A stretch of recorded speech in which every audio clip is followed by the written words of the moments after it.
नमस्कार, news capital express देख रहे हैं आप। मैं हूं आपके साथ। मध्य प्रदेश विधानसभा चुनाव को लेकर कांग्रेस की राष्ट्रीय प्रवक्ता और मध्य प्रदेश विधानसभा की मीडिया प्रभारी रागिनी नायक का जबलपुर प्रवास हुआ, जहां उन्होंने जमकर पत्रकार वार्ता के माध्यम से केंद्र की भाजपा सरकार और मध्य प्रदेश की शिवराज सरकार पर निशाना साधा है। जहां रागिनी नायक ने कहा कि हम सबसे पहले भाजपा की बात इसलिए कर रहे हैं क्योंकि प्रदेश में भाजपा की सरकार है और इनके हाल बुरे हैं। रागिनी नायक ने कहा कि ये कैसी डबल इंजन की सरकार है, इसके ड्राइवर का नाम लेने में प्रधानमंत्री संकोच करते हैं। रागिनी नायक ने प्रदेश सरकार और केंद्र सरकार पर निशाना साधते हुए कहा कि प्रधानमंत्री और भाजपा के प्रमुख नरेंद्र मोदी भोपाल आए थे। नरेंद्र मोदी ने एक बार भी अपने उद्बोधन में शिवराज सिंह चौहान का नाम तक नहीं लिया, न ही प्रदेश सरकार के कार्यों का उल्लेख किया। ऐसा इसलिए हुआ क्योंकि झूठ के आधार पर चलाई जा रही योजनाएं भविष्य में काम नहीं आती हैं। बहुत बहुत स्वागत, वंदन, अभिनंदन है। हमारे बीच में हमारी राष्ट्रीय प्रवक्ता और मध्य प्रदेश की प्रभारी सम्मानीय रागिनी नायक जी यहाँ पर उपस्थित हैं। आप सदाकाते होंगे, इसलिए दीपावली के अग्रिम बधाई देने की आवश्यकता नहीं है। दीपावली के पहले पुनः हम सब की मुलाकात होगी। आप सब यहाँ पधारे। आप चल रही है, आप देखिए ना उत्तर मध्य में कैसा झगड़ा हुआ। एक को टिकट मिली और 4 लोग वहां पहुंचे। वो तो सौभाग्य है, अच्छी बात है। ऐसा नहीं होना चाहिए था कि बंदूक निकलते निकलते वो निकली नहीं, गोली चलने वाली थी। तो ये भारतीय जनता पार्टी की स्थिति। भारतीय जनता पार्टी अलग अलग, आज शिवराज भाजपा अलग है, आज नरोत्तम भाजपा अलग है, आज तोमर भाजपा अलग है, आज कैलाश वर्गीय भाजपा अलग है, आज प्रहलाद पटेल भाजपा अलग है। हेलीकॉप्टर से जा रहे हैं विधानसभा चुनाव, देखिए आप, हेलीकॉप्टर से चुनाव प्रचार चल रहा है उनका। तो ये भाजपा बहुत घटकों में बट गई है।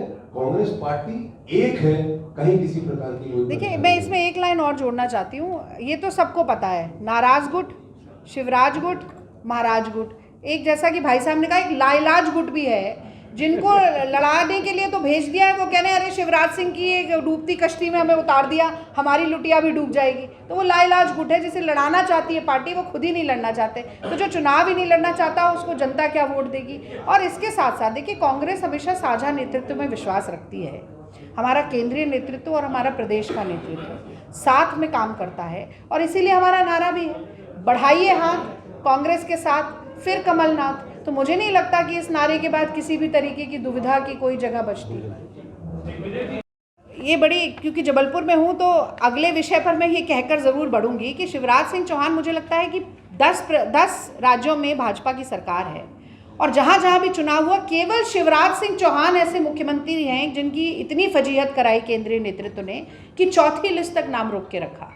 और वो इसी कारण किया कि ये वो लोग भी जानते हैं, भाजपा भी जानती है कि शिवराज सिंह चौहान जैसे जैसे बोलेंगे, बाहर निकलेंगे, उनका नाम और उनकी फर्जी घोषणाओं के बारे में बात होगी, वैसे वैसे भाजपा का वोट कटेगा। और अगर लिस्ट की बात कर लें तो भैया, जबलपुर जिले में 8 सीटें कांग्रेस ने भी घोषित की, एक विरोध का स्वर नहीं सुनाई दिया। और यहाँ से तो प्रदेश अध्यक्ष से लेकर राष्ट्रीय अध्यक्ष दोनों दामाद हैं यहाँ के, और दामाद की भी इतनी बेइज्जती हो गई कि हाय हाय के नारे लग रहे हैं जबलपुर में। और जनता तो लगा ही रही है, भाजपा के कार्यकर्ता भी लगा रहे हैं, इतनी सिर फुटौल है। टिकट वितरण के बाद ही कपड़े फाड़ने और बंदूक चलने की नौबत आ जाती है। और मैं तो कहूँगी कि जो महाभारत में संजय की भूमिका थी कि वृतांत बताना है, दृष्टांत बताना है, क्या क्या हो रहा है किस किस जगह, वो भूमिका जो मोदी जी के लिए भूपेंद्र यादव केंद्रीय मंत्री निभा रहे थे, उनके ऊपर तक आक्रमण हो जाता है, उनको तक बख्शा नहीं जाता। ये भी पहली बार भाजपा के इतिहास में हो रहा होगा कि केंद्रीय मंत्री जो आकर बैठा है उसके कपड़े फटने की नौबत आ गई। इतना बड़ा डिवाइडेड हाउस है, इतनी सर फुटौल, खींचातानी, ऊहापोह और असमंजस की स्थिति भारतीय जनता पार्टी के खेमे में है। और मैं कहना चाहती हूँ कि जब केंद्रीय नेतृत्व ही जिस मुख्यमंत्री पर और जिस संगठन पर विश्वास नहीं कर रहा है, जनता उस पर क्या विश्वास करेगी।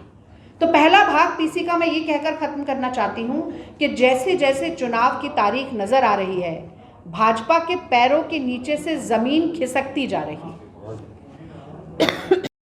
छोटा सा भाग पर बहुत महत्वपूर्ण भाग है इस पर प्रेस वार्ता का। देखिए, मध्य प्रदेश एक बहुत ही आस्थावान राज्य है। जैसे ही अक्टूबर का माह आता है, हमारे पर्वों का मौसम आ जाता है। श्राद्ध खत्म होते हैं, नौ दुर्गा, दशहरा, करवा चौथ, धनतेरस, छोटी दिवाली, दिवाली, गोवर्धन, भैया दूज, लंबा सिलसिला त्योहारों का चलता है। और जैसे जैसे त्योहार आते हैं, बड़े दुर्भाग्य की बात है कि वैसे वैसे मिलावटखोर माफिया जो है वो सक्रिय होता जाता है। एक लीड अखबार की कल की खबर है कि किस तरह से जहरीला पनीर, दूध और दूध से बने हुए तमाम उत्पादन जो हैं वो पूरे मध्य प्रदेश की रगों में जहर घोलने का काम धीरे धीरे करना शुरू कर रहे हैं। और मैं इसके साथ साथ ये भी याद दिलाऊंगी आपको कि किस तरीके से शुद्ध के लिए युद्ध 15 महीने की जो कांग्रेस की सरकार थी, इस नारे के साथ राइट टू हेल्थ प्रदेश को देने का हमने वचन दिया था कि शुद्ध के लिए युद्ध करेंगे। और शुद्ध के लिए युद्ध तो कांग्रेस ने इसके लिए कमर कसी थी। यहाँ पर क्या हाल है मैं आपको ये ज़रूर बताना चाहती हूँ। एक कंपनी है सीहोर की जिसका नाम है जयश्री गायत्री पनीर प्रोडक्ट, जो सैकड़ों मेट्रिक टन उत्पादन करती है पनीर का, दूध का, दूध से जुड़े हुए तमाम प्रोडक्ट्स का। 2 बार इसके सैंपल फेल हो जाते हैं, पर पनीर का उत्पादन बेधड़क चलता रहता है। इसके पनीर में palm oil, vegetable oil, sugar जैसे ऐसे कंपोनेंट्स पाए जाते हैं जो कि स्वास्थ्य के लिए बहुत ज़्यादा हानिकारक है। फिर भी पूरे मध्य प्रदेश में इसका वितरण हर जिले में पहुंचाने का काम हो रहा है। यहाँ तक कि दुबई और कुवैत में एक्सपोर्ट भी हो रहा है। FSSAI यानी कि food safety and standard authority of India ने इस पनीर को मानक के अनुरूप नहीं माना। फूड सेफ्टी रेगुलेशन एक्ट में इसे प्रतिबंधित बताया, क्योंकि जैसा मैंने कहा फैटी एसिड समेत तमाम केमिकल्स इसके अंदर मिले हुए हैं। फिर भी उत्पादन चल रहा है, कोई कार्रवाई नहीं होती। सरकार मुंह छुपाए कंबल ओढ़े पड़ी हुई है। माँ जो 2 माँ के समान स्नेह दे सकता हो, जो 2 माँ के समान सुरक्षा दे सकता हो, जो 2 माँ के समान सम्मान दे सकता हो, वो माँ कहलाता है। और ये तथाकथित मामा जी की नाक के नीचे मैं बताना चाहूँगी कि 18 महिलाओं का बलात्कार रोज़ होता है मध्य प्रदेश में। हर तीसरे घंटे में छोटी छोटी बच्चियों का यौन शोषण होता है। महिलाओं के खिलाफ अपराध के मामले में नंबर 1 पर है मध्य प्रदेश। उसमें चाहे बलात्कार हो, छोटी बच्चियों के साथ अमानवीय कृत्य हो, ह्यूमन ट्रैफिकिंग हो या महिलाओं की किडनैपिंग, अपहरण का मामला हो, सब में नंबर 1 पर है मध्य प्रदेश। थोड़ा आगे बढ़ते हैं और ये कहना भी अतिशयोक्ति नहीं होगी कि घोटालों के सरताज हैं शिवराज। प्रियंका गांधी जी आई थी यहीं शहडोल में, बोल के गई थी कि 250 बड़े घोटालों की लिस्ट कांग्रेस पार्टी के पास है, जो समय समय पर जिनके बारे में हम चर्चा करते रहते हैं। मैंने एक पूरी प्रेस वार्ता ही घोटालों के ऊपर की थी भोपाल में। तो व्यापम, नर्सिंग, पटवारी भर्ती घोटाले जैसे घोटालों ने, बड़े बड़े स्कैम्स ने नौजवानों का भविष्य अंधकार में डाल दिया है। महिलाओं से अब नौजवानों की तरफ चलते हैं। ये कहा जाता है कि तलवारों की धार पर इतिहास हमारा बनता है और जिस ओर जवानी चलती है उस ओर ज़माना चलता है। यूथ बल्ज है अभी हमारे देश में। दुनिया में सबसे ज़्यादा नौजवान अगर कहीं हैं तो हमारे देश में।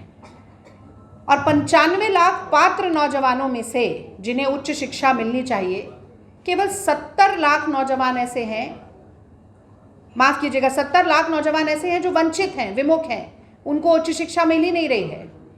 39 लाख रजिस्टर्ड अनएम्प्लॉयड हैं, यानी कि जो एम्प्लॉयमेंट एक्सचेंज में रजिस्ट्री कराते हैं वो 39 लाख लोग ऐसे हैं, लड़के लड़कियां ऐसी हैं जो बेरोजगार हैं। जिन्होंने रजिस्टर नहीं करवाया उनकी तो संख्या आप जान ही नहीं सकते। शिक्षा, अगर स्कूली शिक्षा की बात करें तो आपको ताज्जुब होगा कि 1 शिक्षक वाले स्कूलों की संख्या में मध्य प्रदेश नंबर 1 पर है पूरे देश में। यानी कि सबसे ज़्यादा ऐसे स्कूल जहाँ पे पूरा स्कूल ही 1 शिक्षक चला रहा है, वो सबसे ज़्यादा मध्य प्रदेश में। रिपोर्ट कहती है कि कंप्यूटर शिक्षा देने के मामले में सबसे निचले पायदान पर जो है वो भी मध्य प्रदेश है। अभी सिंधिया स्कूल में मोदी जी आए थे और बोलकर गए कि डिजिटल कनेक्ट करना चाहिए, डिजिटल कनेक्ट, बड़ी बड़ी बातें। मध्य प्रदेश के 89% स्कूल ऐसे हैं जहां पर इंटरनेट की सुविधा नहीं है। 97% स्कूल, माफ कीजिए 57% स्कूल ऐसे हैं जहाँ पर बिजली ही नहीं है। तो 11% स्कूलों में जो है वो इंटरनेट की फैसिलिटी है, 43% स्कूलों में बिजली है, और यहाँ डिजिटल कनेक्ट की बात हो रही। पर उपदेश कुशल बहुत तेरे। थोड़ा और आगे बढ़ते हैं, बच्चों की बात कर लेते हैं। मध्य प्रदेश में 66 लाख बच्चे ऐसे हैं जिन्हें की अच्छे पोषण की ज़रूरत है। छोटे छोटे बच्चों की बात कर रही हूँ मैं। 66 लाख बच्चे हैं, अच्छे खाने, अच्छे आहार की ज़रूरत है। और कुपोषण के चलते इसमें से 51% बच्चे जो 6 साल की आयु तक के हैं वो बौने रह जाते हैं। 33-34 लाख बच्चे ऐसे हैं जो बौने रह जाते हैं। और जहां तक मुझे याद आ रहा है, आप सब लोग भी जानते हैं, शिवराज सिंह जी कई बार कह चुके हैं कि कुपोषण मेरे माथे का कलंक है। इसके बाद भी अपने आप को मामा कहने वाले व्यक्ति ने कुपोषण को मिटाने के लिए क्या किया? मध्य प्रदेश की बात तो है ही, अगर देश में भी अभी एक बहुत वीडियो वायरल हो रहा था श्रीमती ईरानी का भी, ग्लोबल हंगर इंडेक्स की बात हो रही थी। 125 देशों में से 111वें स्थान पर भारत पहुंच चुका है, यानी कि भूखमरी में विश्व गुरु बनने की कगार पर हैं। और सबसे ज्यादा कुपोषण अगर कहीं है तो वो मध्य प्रदेश में है। ऊंट किस करवट बैठ रहा है? शिवराज से प्रताड़ित ना, जनता इस कुशासन से त्रस्त होकर कि आज मुझे गिनवाना पड़ेगा कि हर क्षेत्र बावजूद, जी हाँ, 18 साल में मुख्यमंत्री शिवराज सिंह चौहान जी ने 29,716 घोषणाएं की। 10 दिन पहले की बात है, एक ही दिन में आचार संहिता लगने से 73,000 करोड़ की घोषणाएं की। एक ही दिन में कमर तोड़ने का काम कर रहा है। तो जनता तो ये मान चुकी है कि कमल का फूल मां, जो 2 मां के समान सुरक्षा दे सकता हो, जो 2 मां के समान सम्मान दे सकता हो, वो मां कहलाता है। और ये कहना भी अतिशयोक्ति नहीं होगी कि घोटालों की सरकार की लिस्ट कांग्रेस पार्टी के पास है, जो समय समय पर जिनके बारे में हम चर्चा करते रहते हैं। मैंने एक पूरी प्रेस वार्ता इन घोटालों के ऊपर की थी। इलेक्ट्रॉनिक और प्रिंट मीडिया के साथियों का स्वागत करती हूँ, अभिनंदन करती हूँ, और आज की बात ये कहकर शुरू करना चाहती हूँ कि जबलपुर के एल्गर अस्पताल में मेरा जन्म हुआ और संस्कार धानी की बेटी कहलाने पर बहुत गौरवान्वित महसूस करती हूँ। आज नर्मदा जी के तट पर फिर आने का मौका मिला और एक बहुत ही महत्वपूर्ण और गंभीर विषय पर प्रेस वार्ता करने का मौका मिला। मैं अपने आप को सौभाग्यशाली समझती हूँ। नर्मदे हर।